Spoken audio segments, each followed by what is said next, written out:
Halo, perkenalkan, namaku Endit Belisa Fitri dari Fakultas Psikologi, jurusan Psikologi.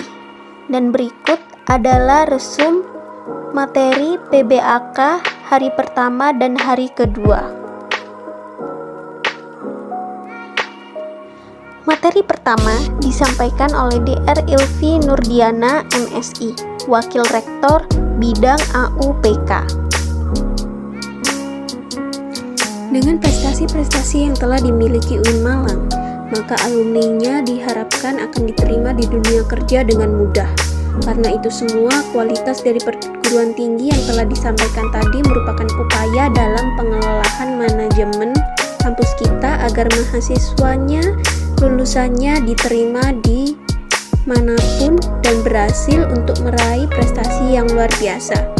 Ini nanti juga akan berpengaruh pada besaran UKT yang sudah kalian bayar semuanya. Apalagi yang dimiliki oleh UIN Malang yaitu keunggulan daripada perguruan tinggi keislaman lainnya. Jadi perguruan tinggi keislaman disingkat dengan PTKIN yang berada di bawah naungan Kementerian Agama. Kalau PTN berada di bawah naungan Kementerian Pendidikan. Nah, kita di antara PTKIN ini mempunyai distingsi, mempunyai keunggulan yang kita punya. Karena itu wajib membayar mahat sebenarnya itu bukan untuk penginapan, bukan untuk bayar kos-kosan selama 1 tahun, tetapi adalah untuk kebutuhan mahat atau kebutuhan santri selama di mahat dan juga proses belajar mengajar selama di mahat. Berikutnya ada mahat al-ali. Jadi kalau mahat al-jami'ah itu wajib 1 tahun, kemudian ada mahat al-ali yaitu sampai lulus. Mahasiswa dan mahasiswi pilihan harus daftar di tes yang baca kitabnya bagus.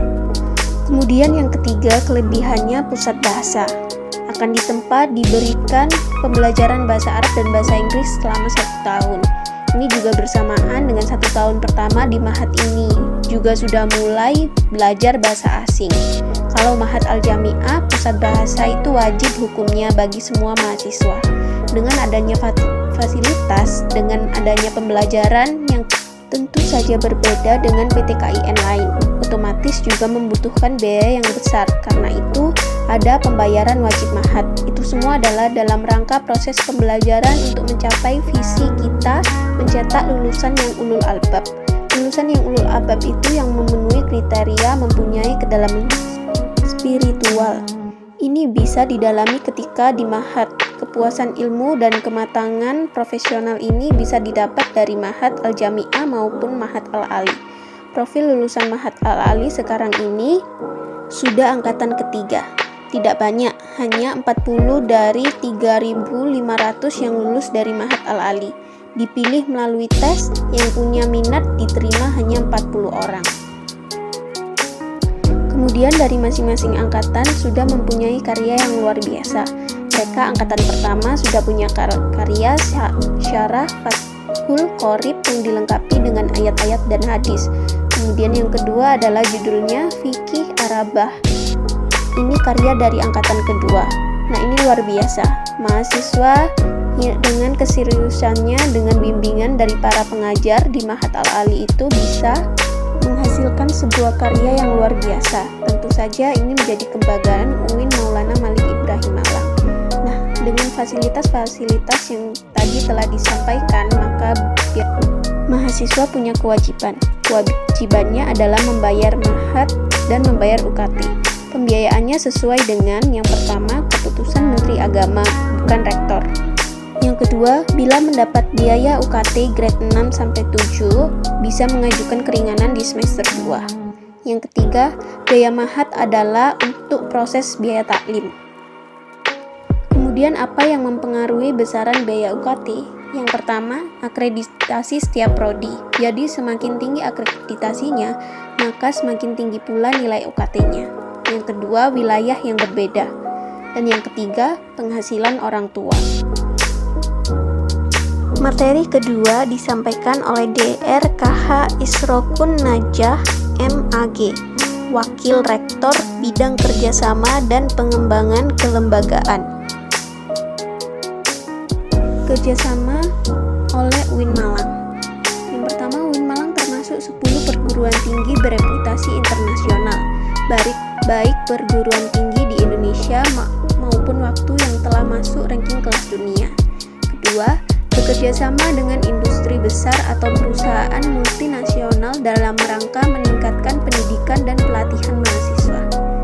Yang ketiga, bekerja sama dengan BUMN atau BUMD dalam rangka peningkatan pendidikan dan pelatihan mahasiswa. Yang keempat, bekerja sama dengan beberapa lembaga sosial atau organisasi multilateral.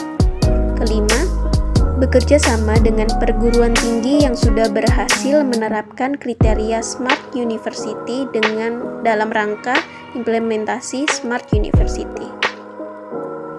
Kemudian yang keenam, kerjasama juga dilakukan dengan lembaga perankingan dalam rangka untuk mendapatkan kategori ranking perguruan tinggi kelas dunia baik, yaitu akreditasi maupun ranking sertifikasi.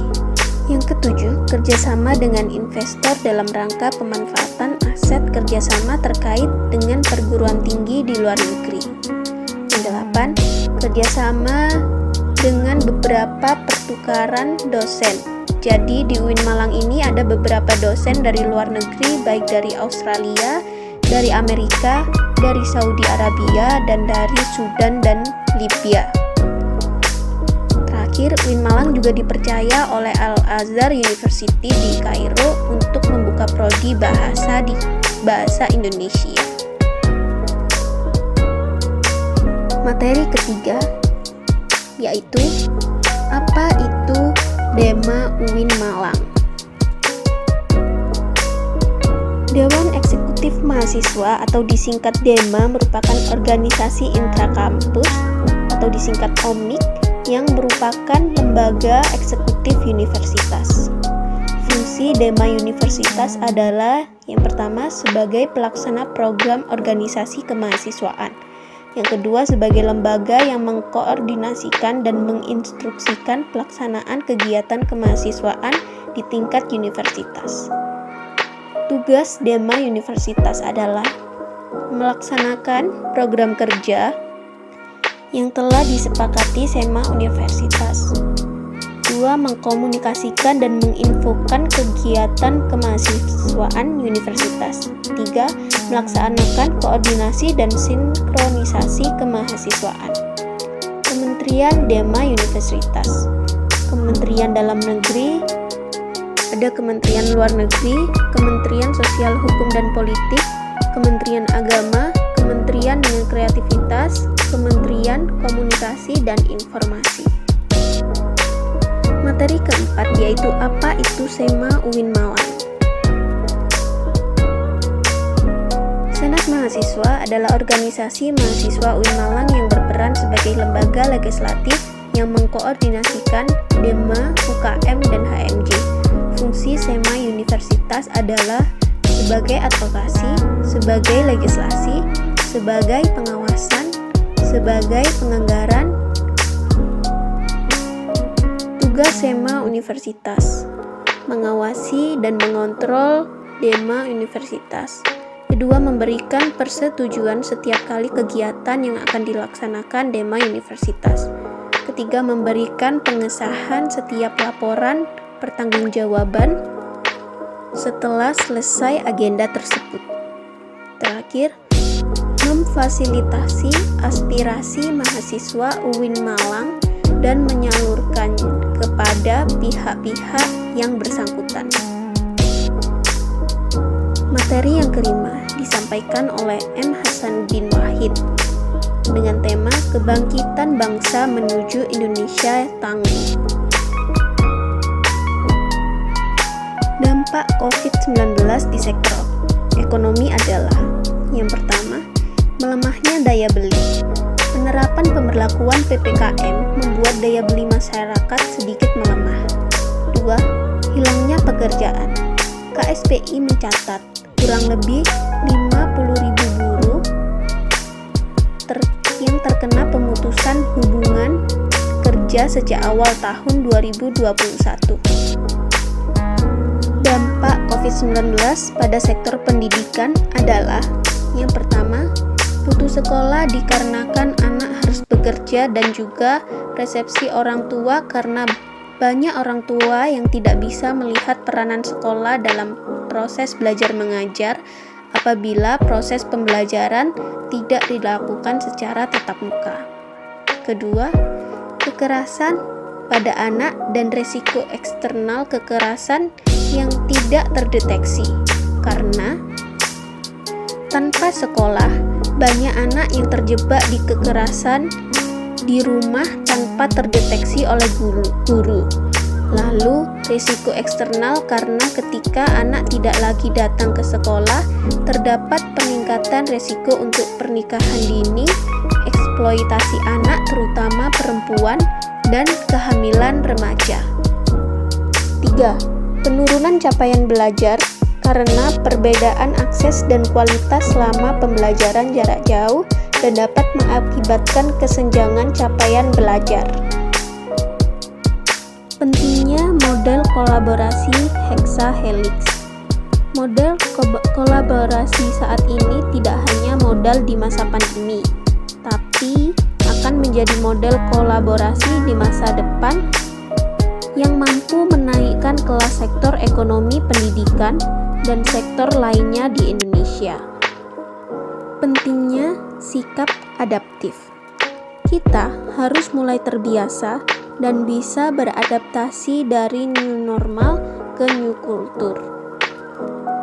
Kemudian 3 kekuatan penyebab dunia yaitu 1. Kemajuan, 2.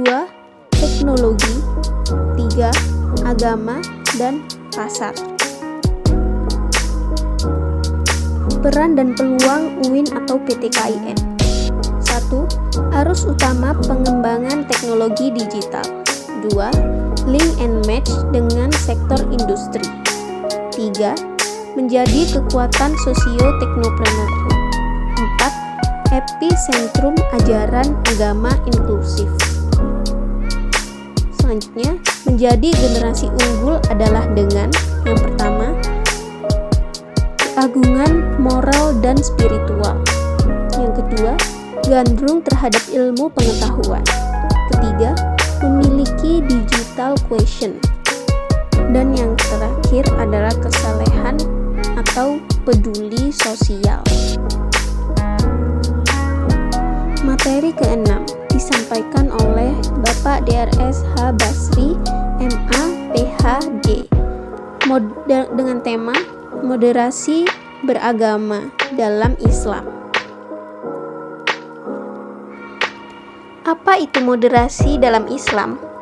Definisi moderasi secara etimologis, wasatiyah berarti jalan tengah, posisi tengah, berkeadilan.